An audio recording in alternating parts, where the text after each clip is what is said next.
Assalamualaikum warahmatullahi wabarakatuh. Selamat pagi teman-teman audiens. Sebelumnya saya mengucapkan terima kasih kepada dosen pengampu mata kuliah Auditing 1, Bapak Bucek Jalu Prasetyo Arjuna, SE, MA, AKT yang telah mempercayakan saya untuk mempresentasikan materi kali ini. Dan tak lupa juga saya ucapkan terima kasih kepada teman-teman semua yang sudah meluangkan waktunya untuk mengikuti video presentasi saya kali ini. Baik, saya Aldian Prasetya Mustafa. Di sini akan membahas dua pokok bahasan. Baik, di pokok bahasan yang pertama ini saya membahas tentang pengendalian internal atau bagaimana sih pengendalian internal yang efektif. Nah, di sini saya sudah membagi 6 slide, di mana yang pertama ada pengendalian internal, kemudian komponen pengendalian internal, kemudian manfaat pengendalian internal, tantangan dalam implementasi pengendalian internal, penerapan pengendalian internal pada organisasi, dan juga yang terakhir ada kesimpulan. Baik, langsung masuk saja ke materi yang pertama. Nah, pada slide pertama ini ada pengertian pengendalian internal. Apa sih pengendalian internal itu? Jadi, pengendalian internal ini adalah serangkaian tindakan yang dilakukan oleh manajemen untuk memastikan bahwa tujuan organisasi tercapai dengan efektif dan efisien atau tidak. Jadi, pengendalian internal ini meliputi pengawasan, pemantauan, evaluasi untuk semua aktivitas yang ada di sebuah organisasi. Kemudian pengendalian internal juga ini bertujuan untuk mencegah kesalahan, kecurangan, penyalahgunaan kekuasaan di dalam sebuah organisasi. Jadi dengan adanya pengendalian internal yang baik, manajemen dapat meminimalkan risiko kerugian dan meningkatkan kinerja organisasi secara keseluruhan. Oke, slide selanjutnya di sini ada komponen pengendalian internal, di mana yang terdiri dari 5 komponen utama, yaitu lingkungan pengendalian, penilaian risiko, kegiatan pengendalian, informasi dan komunikasi, serta pemantauan. Pertama, lingkungan pengendalian, yaitu mencakup budaya organisasi, struktur organisasi, dan juga etika bisnis. Kemudian, penilaian risiko yaitu melibatkan identifikasi, analisis, dan evaluasi risiko yang dihadapi oleh organisasi. Kemudian, kegiatan pengendalian yaitu mencakup prosedur operasional, kebijakan dan praktik, serta penerapan teknologi informasi. Selanjutnya ada informasi dan komunikasi, yang mana meliputi pelaporan keuangan dan juga non-keuangan, serta pertukaran informasi antar departemen. Kemudian yang terakhir ada pemantauan, yang melibatkan evaluasi terus-menerus atas efektivitas dan efisiensi pengendalian internal yang telah diterapkan. Oke, selanjutnya ada manfaat pengendalian internal. Pengendalian internal memiliki banyak manfaat bagi organisasi, seperti meningkatkan efektivitas dan juga efisiensi operasional perusahaan, mengurangi risiko kehilangan aset, mencegah kesalahan dan kecurangan, serta meningkatkan akuntabilitas dan juga transparansi. Selain itu, pengendalian internal juga membantu organisasi dalam memenuhi persyaratan perundang-undangan, kemudian menghindari sanksi hukum, dan meningkatkan reputasi perusahaan di mata publik dan juga investor.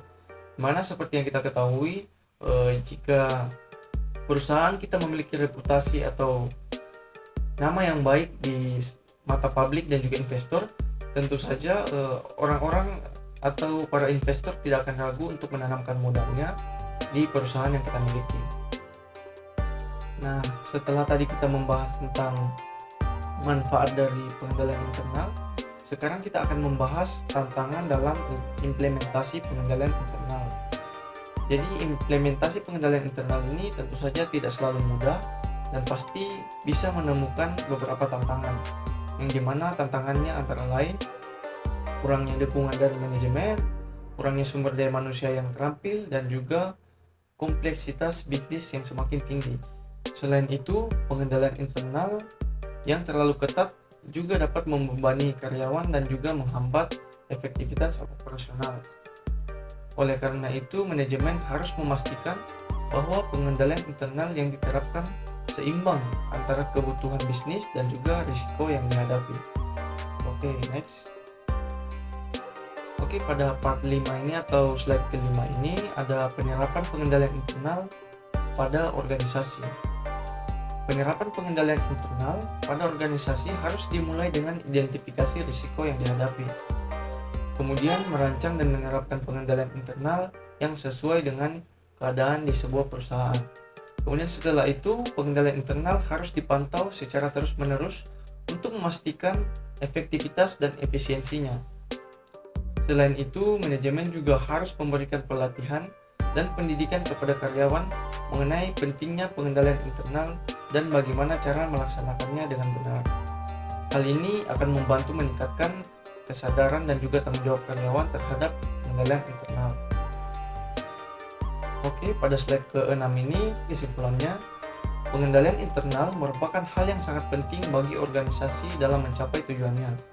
Dengan adanya pengendalian internal yang efektif dan juga efisien, organisasi dapat mengurangi risiko kerugian dan meningkatkan kinerja secara keseluruhan. Namun, implementasi pengendalian internal tidak selalu mudah dan bisa menemukan beberapa tantangan. Oleh karena itu, manajemen harus memastikan bahwa pengendalian internal yang diterapkan seimbang antara kebutuhan bisnis dan juga risiko yang dihadapi sebuah perusahaan. Oke, sekarang lanjut ke pokok bahasan kedua, yaitu menguak hubungan pengendalian intern dengan pemeriksaan. Di sini saya juga sudah membagi sebanyak 6 part atau 6 slide, di mana pertama ada pengantar, pengendalian intern, ruang lingkup pemeriksaan, hubungan antara pengendalian intern dan juga ruang lingkup pemeriksaan, pentingnya hubungan antara pengendalian intern dan juga ruang lingkup pemeriksaan, serta kesimpulan. Oke, pada slide pertama ini ada pengantar. Hubungan pengendalian intern dengan ruang lingkup pemeriksaan adalah topik yang sangat penting dalam dunia audit. Pengendalian intern merujuk pada proses dan kebijakan yang dilakukan oleh manajemen untuk memastikan bahwa tujuan organisasi tercapai secara efektif dan juga efisien. Sedangkan ruang lingkup pemeriksaan mencakup semua area yang akan diperiksa oleh auditor. Nah, di pokok bahasan yang kedua ini kita akan membahas bagaimana pengendalian internal dapat mempengaruhi ruang lingkup pemeriksaan dan juga mengapa hal ini penting bagi auditor dan juga perusahaan. Next. Pengendalian intern. Pengendalian intern adalah proses yang dilakukan oleh manajemen untuk memastikan bahwa tujuan organisasi tercapai secara efektif dan efisien. Hal ini melibatkan pengembangan kebijakan dan prosedur yang dirancang untuk meminimalkan risiko dan juga meningkatkan efisiensi operasional. Beberapa contoh pengendalian intern yaitu termasuk pemisahan tugas, otoritasi, monitoring, dan evaluasi kinerja. Dengan menerapkan pengendalian intern yang efektif, perusahaan dapat mengurangi risiko kesalahan dan juga penipuan, serta meningkatkan kepatuhan terhadap regulasi dan standar industri. Ruang lingkup pemeriksaan mencakup semua area yang akan diperiksa oleh auditor. Ini termaksud laporan keuangan, sistem informasi, kepatuhan terhadap regulasi dan standar industri, serta efektivitas dan efisiensi operasional. Auditor juga harus memahami ruang lingkup pemeriksaan dengan baik sebelum melakukan pemeriksaan.